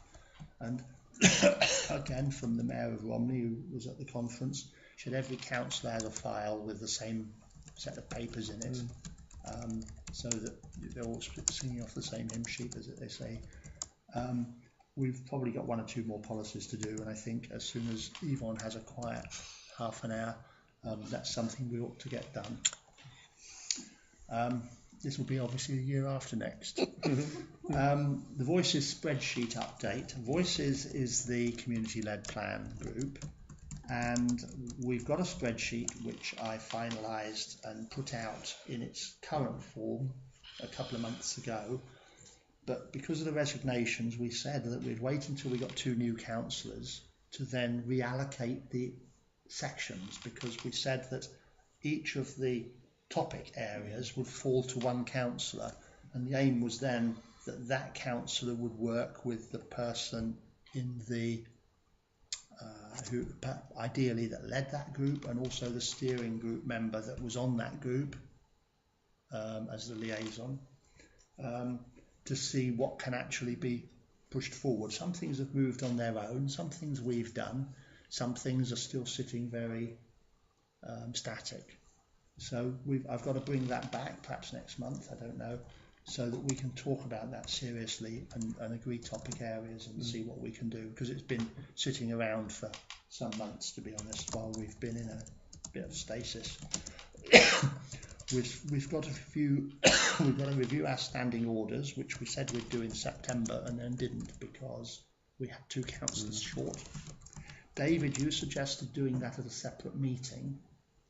but that means we've also got to have a separate meeting. The alternative, it struck me, was that possibly if Yvonne and I get together, we do a section of it each council meeting rather than putting everyone in for another one. It's quite arduous whatever we do, but the key thing I think will be mainly to circulate them and people read them in advance and come back with comments, but we can still slice it over 3 meetings or something. Yeah. I think the standing orders were about 20 pages, maybe more. Yes, the new councillors will have one tonight. Good. You'll enjoy that. The key comment is one that last time we reviewed them, I put a paragraph in. I mean, I didn't do it on my own. I did it with approval. And there's a paragraph at the beginning which says that we try and proceed by consensus and whatever, and only fall onto standing orders by every dot and comma if we have to. Because the thing about standing orders is that they are very, very labyrinthine. Like everything gets proposed, seconded, proposals and seconds, amendments, discuss the amendment first, go back. We could really make a meal of it. So we don't do that usually, but you'll find that it's all in standing orders. We've also got to do the financial regulations, which we will do as the Finance Working Party, and then we'll have to bring it to the council. Little tiny thing, we want to see the village signpost of the triangle repainted. That's something that we've had on our minds for a while, the caretaker committee. And so I'll pass them out to you, and obviously councillors can add to them with whatever, whatever you think. Do you want to now? I was going to add one now. Please. So we know we've got the International Dark Sky Community. Oh yes. So we'll have to think about that once we get an update. The International Dark Sky Community. So it's 11 villages running along the sort of Romney Marsh area. We've been invited. If we all go in, it needs everybody in those 11 villages to agree. And there a tower out in the College Wood or something? We've had to find a space where 30 people can have a clear view, 180 degree view within the village. So we think we've come up with somewhere. Yeah. But it's not actually moving very fast with Ashford. I think it's been on hold and they've just started. Yes, I did. David asked me to. I've been saying I was going to. We think we have that way. Yeah, and I think the borough councillor is just saying to me that it's going to have the name of the Saxon Shore Way. No, the villages that are referred to are along the Saxon Shore Way. Oh, I beg your pardon. Okay. Yeah. There were internal delays with Ashford, but they're waiting for a blue moon. Oh dear. So she will update me as soon as she can. Yeah. Okay. If we get the T-shirt franchise, that's a lot of money. All the T-shirt. Okay, so I will send out that list to people, and then please come back to me and the clerk to let us know what else you want to add, and then we need to have it in mind to try and work our way through them. Correspondence. There isn't any, just for noting, which I should have added, but I didn't, to say that Mrs. Lewis made a request for a copy of the paper prepared by Councillor Smith with regard to the Wittersham Sports Club that was put forward for discussion at the last meeting under the Freedom of Information Act. So I passed that on. I also sent a copy to Mrs. Mary Walton because she was obviously interested in the same thing. Indeed. I suppose just for clarity, that response to the FOI request did also add that the request at the last meeting, which the 5 of you or the 4 of you plus us 2 who were here know that there was a request for the paper in advance of our discussion, which was rejected at the meeting, and it clarified that was in fact that the rejection of giving them the paper in advance was valid. There's no entitlement to it. We could give papers out in advance if we wanted to, but we have no obligation to. So we generally take them in the council. That's what they're for. So to authorise payments, the Good Councillor's Guide, the 5 copies for the 2 new councillors and the 2 nearly new councillors, and 1 spare for the clerk. It's available electronically. Yes, that's right. Yeah. We also want yes, it's a time. Yeah. Okay. But I always keep one. I always keep a master. But is that approved? Yes. Everyone happy? Thank you. Working party reports. Caretaker.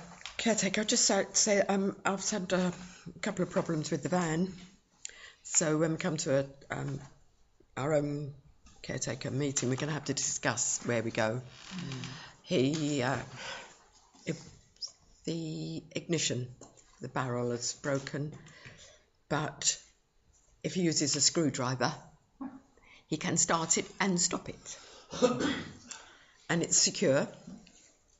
So the MOT is coming up in May, so he's happy to go with it as it is, which will give us time to work out what we're going to do, whether we, go with getting a new one, new replacement van, or get the barrel repaired. But we are going through now.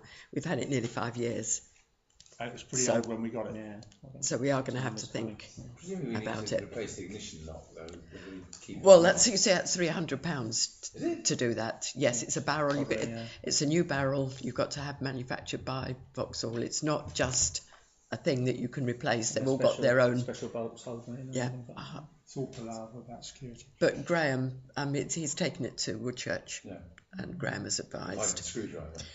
The trouble is, obviously, you wouldn't change the van for the ignition lock, but then last month it was something else, and then last month it was something else. Yes, say 5 years. But he is happy to use it as it is, with the proviso in a way that we discuss so it. if you're looking ahead, though, if inevitably at some stage we're going to have to replace it, what are the options? Do the contract hire? Well, this is what we're going to talk about at the. We'll have to talk about leasing. Yes, well, this is what I was going to get put.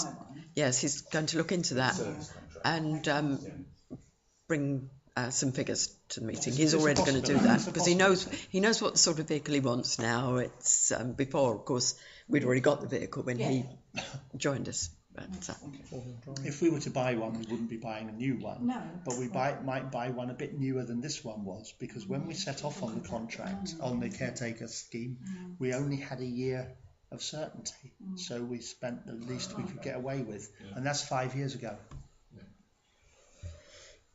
Would you excuse me? Of course. Appledore are probably just getting into their stride now. Just getting to bed, or just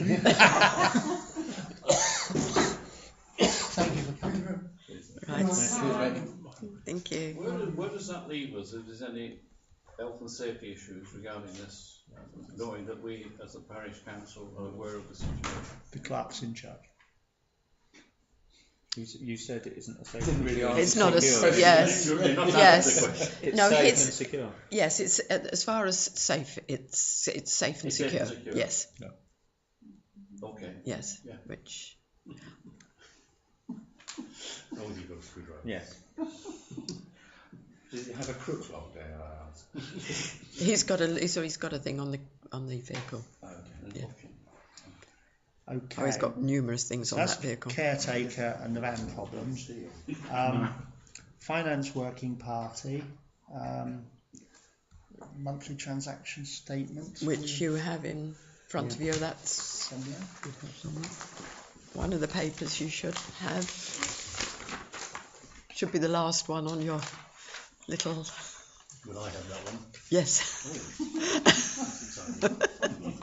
That's that's it. On one side is.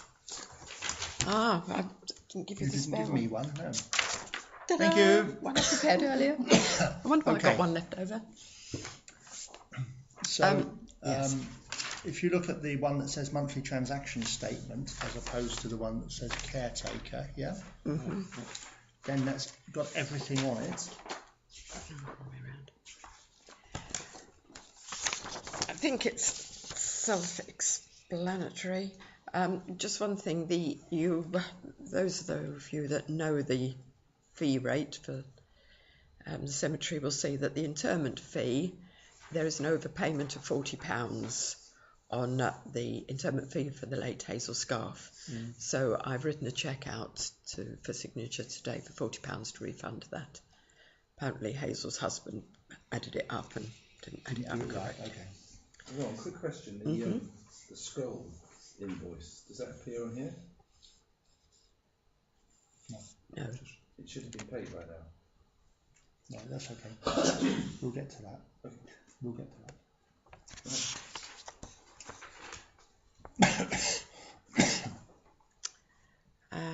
I think everything else is It's all there. self-explanatory.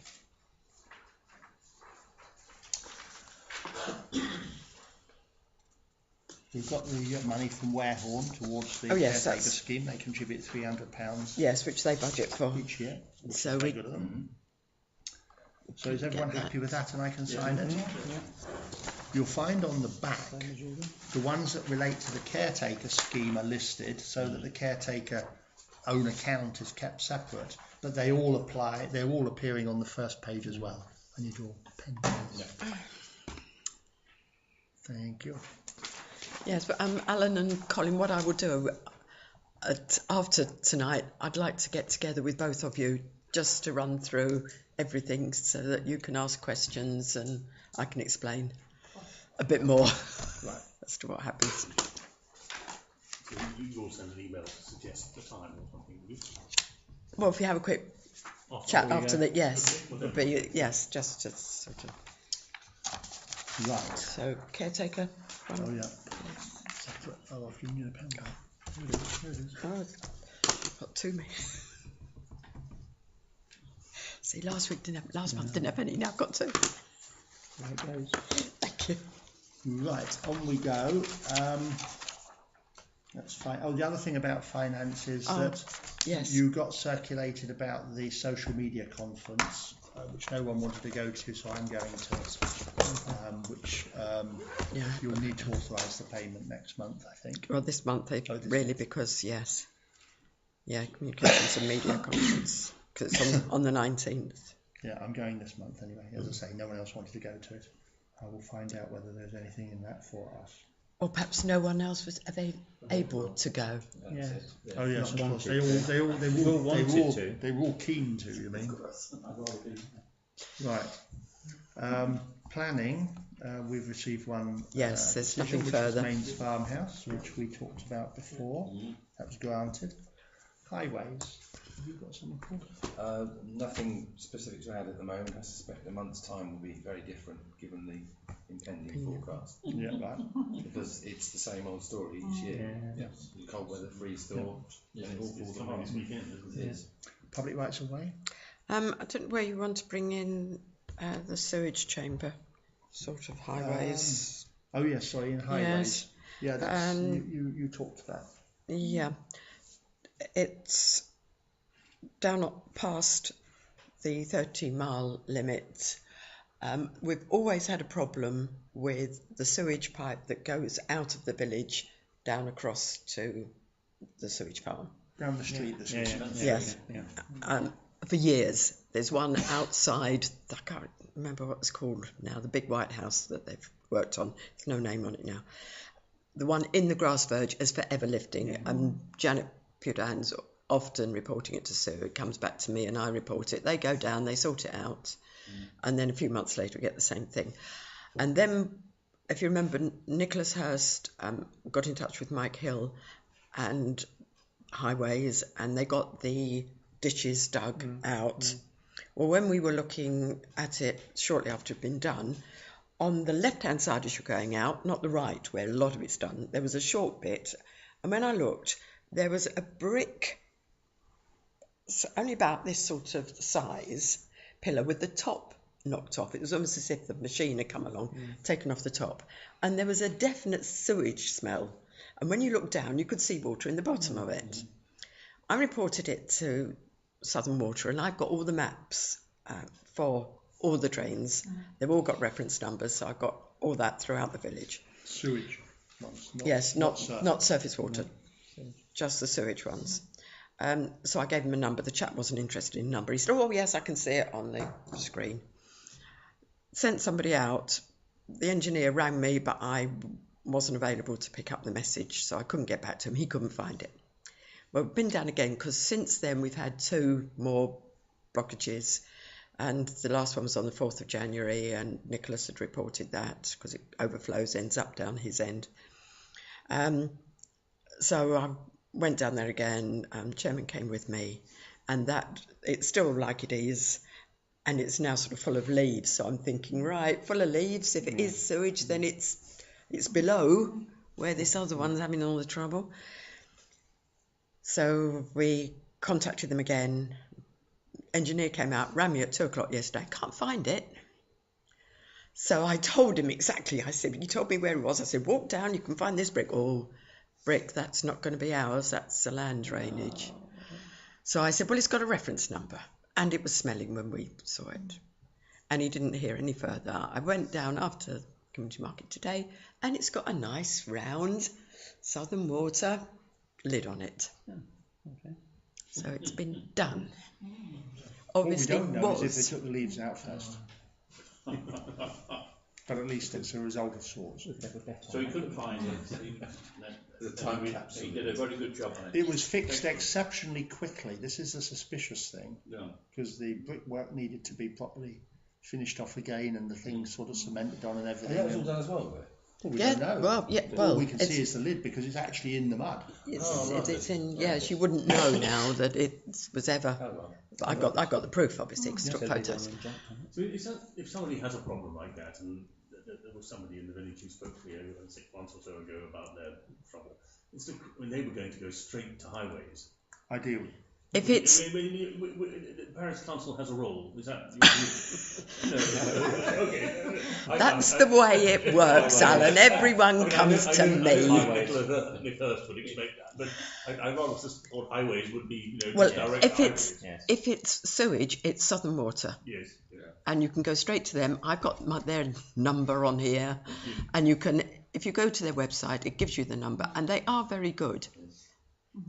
And one of the things that we talked about putting together was a Q&A and FAQ content. So smelly drains, contact. So to try and that should go on the list. To try and alleviate Yvonne's workloads, like try and get people to understand they can report stuff directly. But this is who to do it, who to go to. So if there is overflow water or ditches or what have you. Yes, if it's highways, we've got even on our own website.